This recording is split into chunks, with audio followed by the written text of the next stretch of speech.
Hey, what is up guys, MKBHD here, and this is it.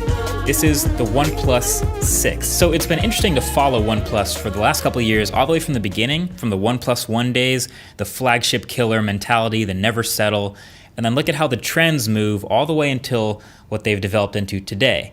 So let's look at the spec sheet first. This guy's rocking Snapdragon 845 and Adreno 630, 6 or 8 gigs of RAM, a 6.3-inch 2280 by 1080 AMOLED display.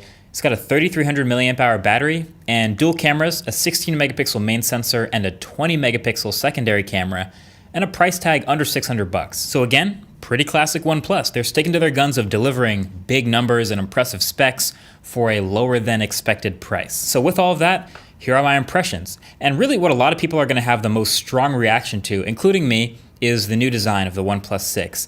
So they, just like everyone else this year, have 2018ized their phone. It's got dual cameras, glass back, big screen, and a notch. I mean, that's it. That's just like every phone we've seen in the last 6 months, and probably every phone for the next 6 months. So OnePlus joins that crew, and this is what their version of it looks like. And honestly, I think it looks pretty good. I don't know if it's just that I've been getting used to notches in phones for the past few months, or maybe that this one's a little bit smaller. I don't know what's wrong with me, but I think this phone overall looks pretty good. The text and icons go right up to the edge in the corners. The bottom chin is pretty small, so it's not bad. The glass back is a little more interesting. It's got that signature OnePlus curve to it, so it's the same shape as the rest of their phones. It adds a little weight though from being glass.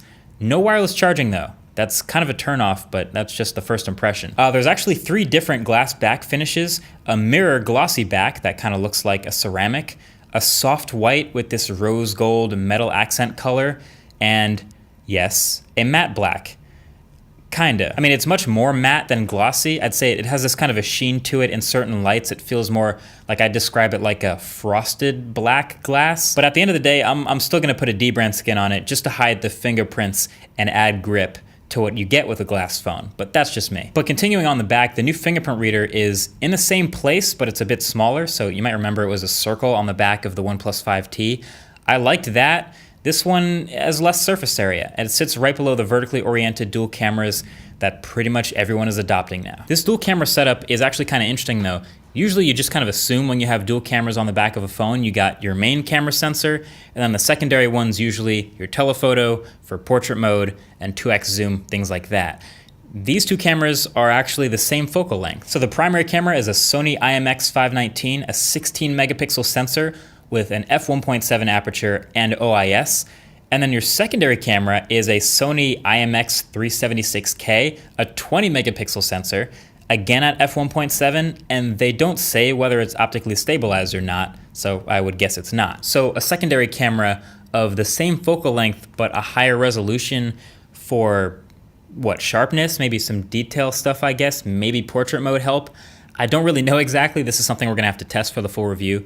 But definitely stay tuned on places like Instagram and Twitter, where I'll share sample photos I take on this camera. But that's a curious one. But around the front is really where it looks the newest, with that huge new display, the notch up top. This is what people love talking about. To be fair, it is one of the smallest notches. There's just a camera, some sensors, and your earpiece up there, and then you end up with an 84% screen to body ratio. But this is the new design. This is what we're getting in 2018. It's exactly what we expected. So okay, we get it. OnePlus has taken cues and hints from 2018 and other players, and they've updated their smartphone. But they've also actually taken things from what they've done well in the past, and they've stuck to their guns on things like dash charging, on things like Oxygen OS. They kept the alert slider, they kept the headphone jack, and they stuck with 1080p. So Oxygen OS really is great. You could barely call it a skin, but it's one of those few skins on top of Android 8.1 that doesn't try to do too much. So it's near stock, it's always one of the first with software updates, and it has a couple tweaks here and there to make things interesting. They still have the shelf next to the launcher, cool. There's a toggle to hide the top notch if you're not super into that. That's new to Oxygen OS. And this time they've also added gestures if you want to get rid of the buttons at the bottom and fully maximize your screen real estate and do swiping instead. I don't really like this as much. It's not quite as smooth as I would have liked or anywhere near something on an iPhone. That's the reason I'm not using it all the time, but I think this can be improved with software updates.